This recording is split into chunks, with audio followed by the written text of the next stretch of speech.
Depuis quelques décennies, l'art public occupe une place croissante dans l'espace urbain montréalais. Ce phénomène n'est pas anodin. Il s'inscrit dans un contexte plus large de mondialisation culturelle, de compétition interurbaine et de transformation des politiques d'aménagement. Dans un monde où les villes se positionnent comme des marques culturelles, l'art public devient à la fois un outil de mise en valeur du territoire, un levier d'inclusion sociale et un vecteur de mémoire collective. À Montréal, l'art public occupe une place importante dans l'aménagement de la ville. Présent dans les rues, les parcs, les places publiques ou intégré à l'architecture, il fait partie du quotidien des citoyens. Ses œuvres transforment le paysage urbain en lui ajoutant une dimension artistique, culturelle et humaine. L'art public contribue à façonner l'identité visuelle de Montréal. Il marque les lieux, les rend reconnaissables et crée des repères dans l'espace.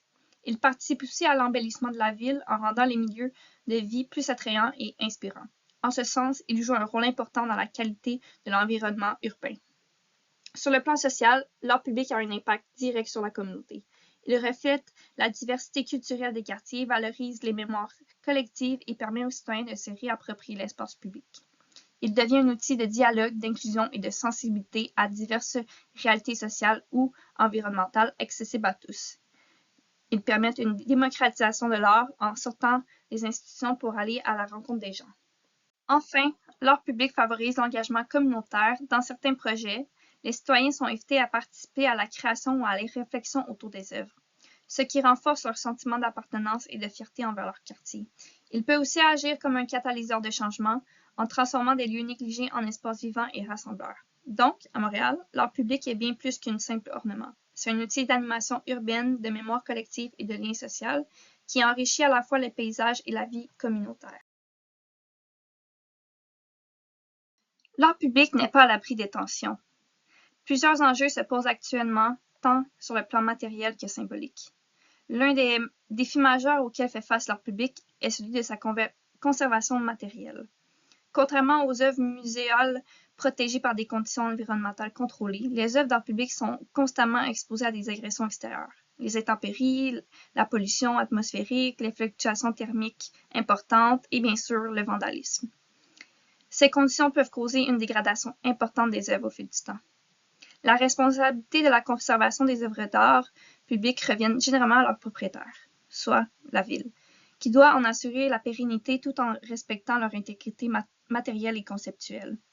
Dans le cas des œuvres issues de la politique d'intégration des arts à l'architecture, cette obligation est explicite. Toutefois, la notion de pérennité reste relative et sa mise en œuvre dépend largement des interprétations du propriétaire, qui décide, eux, quand et comment intervenir pour conserver ou restaurer leur œuvre. En l'absence de plan d'intervention d'entretien spécifique, de nombreuses œuvres se détériorent progressivement.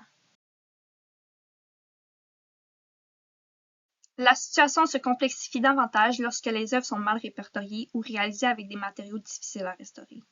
Ce devoir de conserver est souvent négligé pour diverses raisons.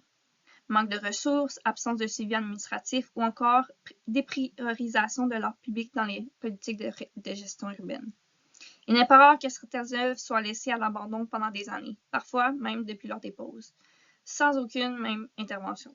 Cette négligence entraîne une dégradation visuelle importante perceptible par le public. À terme, cette détérioration visible peut provoquer une perte de confiance envers les institutions responsables tout en altérant la perception de la valeur culturelle de l'œuvre. Elle contribue aussi à banaliser l'art public dans l'espace urbain, affaiblissant son rôle symbolique, commémoratif ou esthétique, en mettant en péril sa transmission en tant que patrimoine collectif. Au-delà des enjeux matériels, ce type de patrimoine montréalais est également traversé par des tensions d'ordre social et éthique, particulièrement lorsqu'il prend une forme commémorative. Le cas de la statue de John A. Macdonald, déboulonnée en 2020, illustre bien des débats contemporains autour de monuments commémoratifs. De plus en plus, les citoyens demandent une relecture critique des figures historiques représentées dans l'espace public. Cette tendance ouvre la voie à des processus de commémoration corrigée, où des œuvres remplacent ou contextualisent les monuments problématiques. Ces gestes sont parfois vus comme des vandalismes, parfois comme une réappropriation nécessaire de la mémoire collective. La reconnaissance de l'art public comme patrimoine à part entière s'est faite progressivement. En 1989, Montréal adopte une politique d'intégration de l'art à l'architecture, imposant un pourcentage d'investissement artistique dans les projets municipaux. C'est une étape clé dans la valorisation de l'art public. Depuis, la Ville a mis en place divers programmes visant à répertorier, documenter et restaurer les œuvres dans le but de mettre en valeur leur collection. L'initiative Art Public Montréal offre une plateforme numérique recensant plus de 1000 œuvres permettant une meilleure diffusion et compréhension de ce patrimoine. Depuis, le gouvernement maintient un répertoire des œuvres réalisées depuis 1961, dans le cadre de la politique d'intégration des arts par région. Ces politiques et initiatives ont grandement contribué à la reconnaissance, la préservation et la valorisation de l'art public à Montréal. En assurant sa documentation, sa diffusion et son intégration dans le projet urbain, elles ont permis de faire de l'art public un véritable patrimoine collectif accessible, vivant et porteur de sens pour les citoyens. L'avenir de l'art public à Montréal s'oriente vers une professionnalisation accrue de sa gestion, mais aussi vers une plus grande diversité des formes et des récits. De plus en plus, des municipalités développent des programmes de mise en valeur de leurs collections par la documentation, l'archivage, l'analyse de leurs collections. Ces démarches permettent de mieux planifier les entretiens, les restaurations et d'éventuelles réinterprétations. Elle offre aussi aux chercheurs et au grand public des outils pour comprendre l'évolution des types de pratiques artistiques dans l'espace urbain. Le développement de l'art public dit activiste s'inscrit dans cette mouvance. Ces œuvres, souvent éphémères, abordent des questions d'injustice sociale, de diversité, d'environnement ou de mémoire collective. Elles reflètent les préoccupations contemporaines tout en interpellant les passants de manière directe et critique. Enfin, la conservation matérielle de ces œuvres devra être repensée à l'aune de ces transformations. Il s'agira de concilier les impératifs de pérennité avec le respect de l'intention artistique, y compris pour des œuvres fragiles, hybrides ou numériques. La réalité augmentée, les installations interactives et les supports éphémères posent de nouveaux défis, mais aussi de nouvelles opportunités pour réinventer le patrimoine artistique.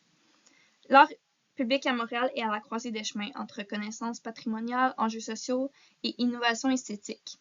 En tant que témoin du passé, miroir du présent et le levier pour l'avenir, il constitue un champ d'exploration fascinant pour les chercheurs, les artistes, les institutions et les citoyens.